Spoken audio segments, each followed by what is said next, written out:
Hey everyone, and welcome back to my YouTube channel as we go ahead and push our savings challenge for the week of 2/6.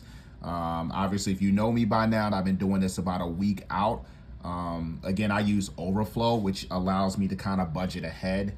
And so I get online at night and I go ahead and put these deposits in. And so then I just go ahead and record it again on my little laptop here on my budget sheet. Okay, so first thing is I went ahead and I put in parentheses just to show you guys exactly how I'm doing this because I don't use the envelope method. The envelope method would mean that you wouldn't put the banks here. You would just have an envelope for spending, an envelope for emergency, an envelope for gifts, an envelope for short term, an envelope for gas, an envelope for groceries. Some people do it that way. But because I'm not big on carrying cash around, I use my banks because I have like several banks that I deal with. And so I just went ahead and renamed my accounts, not only on here, not only on the Excel sheet, but I've actually done it online where you can abbreviate your accounts as well. So the Chase Bank is a bank that I use for spending. That's basically where I keep spending money, where like if I'm going to go out to dinner with friends, which rarely happens, or I'm going to go out to treat myself to an outfit or a baseball cap or some Jordans, which hasn't been happening, or when it's when it's going to be date night for me and my fiance, soon to be wife. I can't wait for that, but I'm building for that. You know what I'm saying? So I'm good. All right. Now, the emergency fund, that's something that I really am excited about. I've never done one before. I'm building it. Most experts say you should have 9 months of your income put away. I'm not even putting a cap on that. I'm just going to keep putting into it, hopefully that I don't ever have to use it, because I think it's good to have. You never know if you got to fly somewhere, take a train somewhere, help someone out, anything. It's good to have an emergency fund in case something happens or something goes wrong. That stash is there. Okay, in the Marcus Bank, which is an online bank, I really suggest people go onto like these online accounts. Basically, what you do is you connect these online accounts to your major bank, where you get your payroll at. Now, none of these banks are where my payroll goes. These are just banks I use for savings. I have another bank that I bank with where I use where my paychecks go in and any other sources of revenue, and then it gets like diverted from there. I'm not listing that bank. I got to keep some of this private, but here we go. All right, so the Marcus Bank has 4 accounts now. It had 3, but I added one over the weekend because I felt like I needed to have like an account for medical. Even though I have medical insurance and dental insurance and vision and hearing and all that good stuff, there are always co-pays and little things that you're always paying for out of pocket when you go to those places. It could be $25, it could be $30. Dental is where if you have to get something done where it can really add up. So that's where I really decided I need to discipline myself to start that as part of the process. So the Marcus Bank has the gifting account, the short-term account, the long-term account, and then the dental and medical account. So basically there's each of these people are like separate accounts. So if you go into this bank, you'll see like 4 different accounts listed, and then there's amounts in each account. So the total that you're seeing on the Marcus Bank is the total across all of them. And then you kind of divide each by like 4, and that's how you get what's in each one, except for I would say the dental and medical, because I just started that one. I started that one just like I started the beginning of the challenge, so it only has $7 in there, and I'll be building that up, so that'll be behind quite a few dollars for a while. Okay, the other 2 are just regular banks that I use. So now that we got that explained, let's dig into it. Okay, so we are rotating to the Chase Bank, which is the spending, and we are rotating to the One United, which is the emergency fund, and we are also rotating back to the Marcus Bank only because I opened up an account there, a 4th account, which I put $7 in. So let's first add the $7 to 162. 162 plus 7 is 169. So let's go ahead and change that.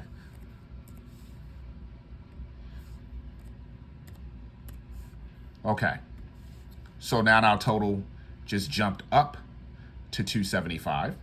Okay, so now I have already put $13 because the last time we did this, I put $12 in both of these banks. I'm now putting $13 in both of these banks. So that brings my total up to $66 in the spending account.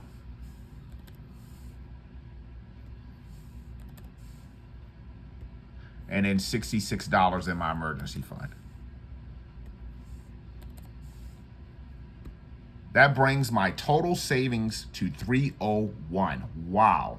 In less than a month. Well, might as well say a month because we're at the last day of the month. I have $301 saved for the month of January. That's awesome, man. I'm kind of happy about that because, like I said, typically I am a saver, but I tend to do it in one account. I rarely do it across the board like this. This is kind of fun. I'm really getting into it. I really enjoy this. So, also, let's go down to gifts and donations. So, I put my donations into the church, which is tithing. That's a very important part of the process for me. Giving to God is everything. I wanted to really discipline myself to increase my tithing every week by $1, and I'm climbing that ladder. So this coming Sunday, I will be putting $20 in an envelope. So I'm gonna go ahead and add that to here. So that's gonna be $140 for the year so far. And that's good too. You know what I mean? Like, that's a good challenge to have. Discipline yourself to give more to God. So God is everything. God has, blessed me with such an amazing woman and such an amazing mom and such an amazing life, and has given me so many reasons to smile through all the storms I've been through. And you can never give enough. So I'm determined to continue to increase this every week. Okay, so I'm at 140 in tithing so far this year. So we're doing good. We're doing good. And like I said, I've already paid off one debt this year for the month of January, which was $80 and some change. So I did that. So we're on track. We're on track. Next time we do this, which will probably be not this coming Saturday, because we're doing this for the following week. It'll be close to next Saturday, somewhere in that week. And we'll be rotating back to the Marcus Bank, which will hold our gifts, our short-term, our long-term, and our medical. Now, remember, if you're using the envelopes, which again, it's really up to you, you would just label your envelopes these particular categories. And some do more. Some do groceries, some do gas, some do for trips. I've seen one where one girl did it for a Disney trip she's taking. I mean, it just depends on how you do it. I think that's a great idea for more visual purposes. But again, because I really don't carry cash, it would be hard for me to want to keep cash around my apartment. Like, I'm not comfortable with that at all. I'm not paranoid.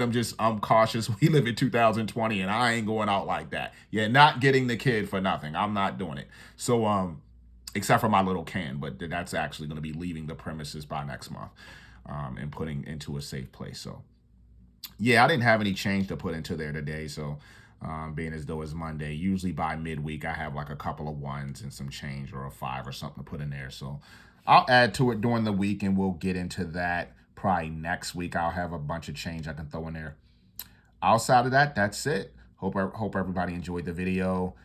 We are at 301. Remember, if you're a little bit less than that, that's fine. If you're at 150, that's fine. If you're over that, that's great. But this is where I am. I'm happy with where I am. I'm happy with the pace that I have right now. I'm excited about it, people. It's a great way to save. And I know I'm dragging on with this video, but it's really important to understand. There are people that will tell you their story, right? And there are people that will tell you that they are broke. And then there are people that will tell you they have this amount of money in the bank that don't.